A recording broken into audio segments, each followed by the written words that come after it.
ಆತ್ಮೀಯ ವೀಕ್ಷಕರೇ, ತಮ್ಮೆಲ್ಲರಿಗೂ ಸುದ್ದಿವಾಹಿನಿಗೆ ಆದರದ ಸ್ವಾಗತ.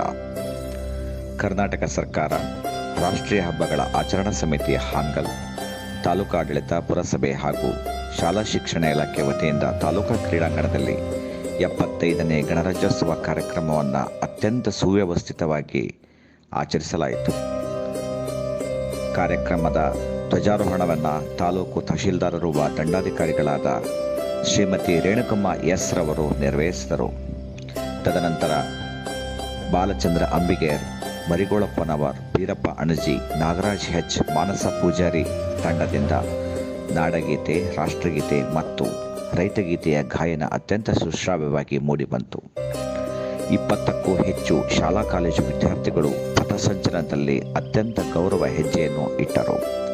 ತದನಂತರ ಪ್ರತಿ ಶಾಲೆಯಿಂದ ಮಾನ್ಯ ಶಾಸಕರಾದ ಶ್ರೀನಿವಾಸ ಮಾನೆರವರು ಹಾಗೂ ತಾಲೂಕಿನ ದಂಡಾಧಿಕಾರಿಗಳು ಮತ್ತು ಕ್ಷೇತ್ರ ಶಿಕ್ಷಣಾಧಿಕಾರಿಗಳು ಗೌರವ ರಕ್ಷಣೆ ಹಾಗೂ ಧ್ವಜವಂದನೆಯನ್ನು ಸ್ವೀಕರಿಸಿದರು. ತದನಂತರ ತಾಲೂಕಾ ಸಂದೇಶದ ನುಡಿಗಳನ್ನು ಶ್ರೀಮತಿ ರೇಣುಕಾ ಎಸ್ ಮೇಡಂರವರು ನುಡಿದರು.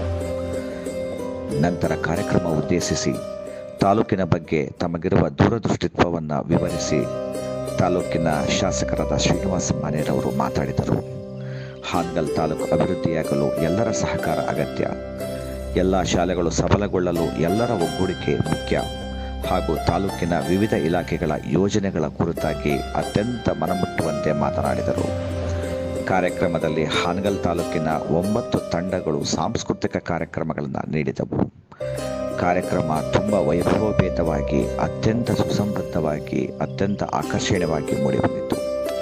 ಹಾನಗಲ್ ತಾಲೂಕಿನ PSR ಆದಂಥ ಶ್ರೀಯುತ YT ಹಿರಿಗಣ್ಣನವರು ಗಾರ್ಡ್ ಆಫ್ ಆನರ್ ಮತ್ತು ಪಥಸಂಚಲನದ ಮೇಲುಸ್ತುವಾರಿಯನ್ನು ವಹಿಸಿ ಕಾರ್ಯಕ್ರಮದಲ್ಲಿ ಪಾಲ್ಗೊಂಡಿದ್ದರು.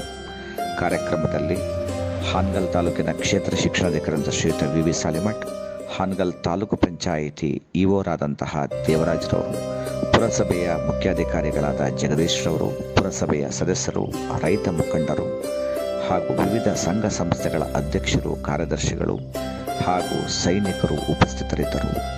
ಕಾರ್ಯಕ್ರಮದಲ್ಲಿ ವಿವಿಧ ಕ್ಷೇತ್ರಗಳಲ್ಲಿ ಸೇವೆ ಸಲ್ಲಿಸಿದ 12 ಮಹನೀಯರನ್ನು ಸನ್ಮಾನಿಸಲಾಯಿತು.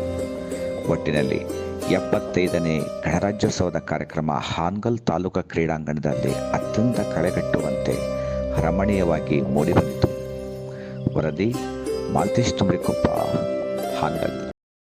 ಡಿಸೆಂಬರ್ ಅಂದು ಸಂವಿಧಾನ ರಚನಾ ಸಮಿತಿ ಆರಂಭವಾಯಿತು. ಸಂವಿಧಾನ ರಚನಾ ಸಮಿತಿ ಆರಂಭವಾದ ಮೇಲೆ ಮುಂದೆ 1947ರಲ್ಲಿ ಸ್ವಾತಂತ್ರ್ಯ ಸಿಕ್ತು.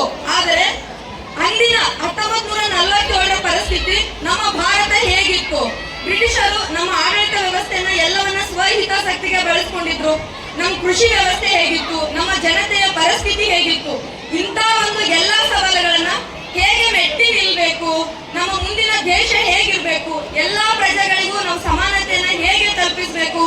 ದೇಶದ ಅಭಿವೃದ್ಧಿ ಹೇಗಾಗಬೇಕು? ಕೃಷಿ ರಂಗ ಹೇಗಾಗಬೇಕು? ಕೈಗಾರಿಕಾ ರಂಗ ಹೇಗಿರ್ಬೇಕು? ವೈಜ್ಞಾನಿಕವಾಗಿ ಹೇಗೆ ಮುಂದುವರಿಬೇಕು?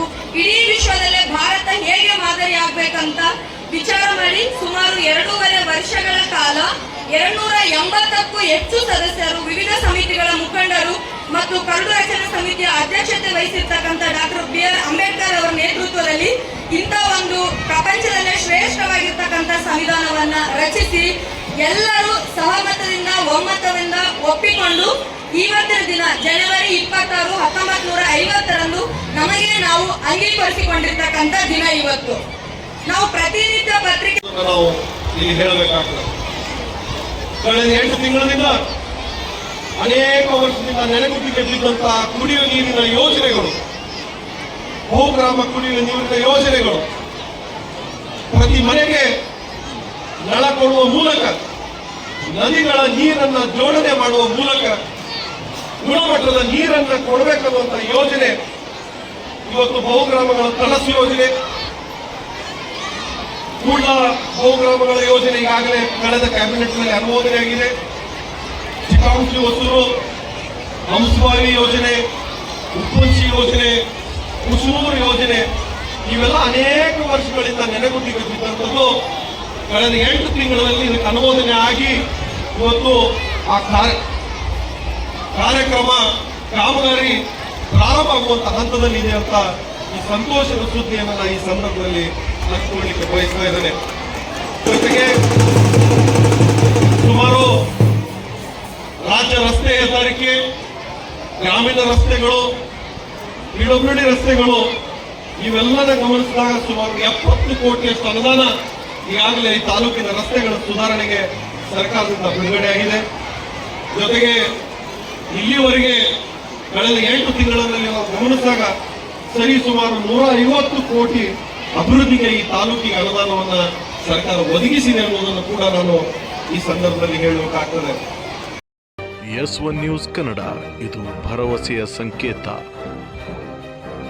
ನಿಮ್ಮ ಹತ್ತಿರದ ನ್ಯೂಸ್ಗಳ ಅಪ್ಡೇಟ್ಗಳಿಗಾಗಿ ನಮ್ಮ S1 ನ್ಯೂಸ್ ಕನ್ನಡ ಚಾನಲನ್ನು ಸಬ್ಸ್ಕ್ರೈಬ್ ಮಾಡಿ, ಶೇರ್ ಮಾಡಿ, ಬೆಲ್ ಐಕಾನನ್ನು ಒತ್ತಿ.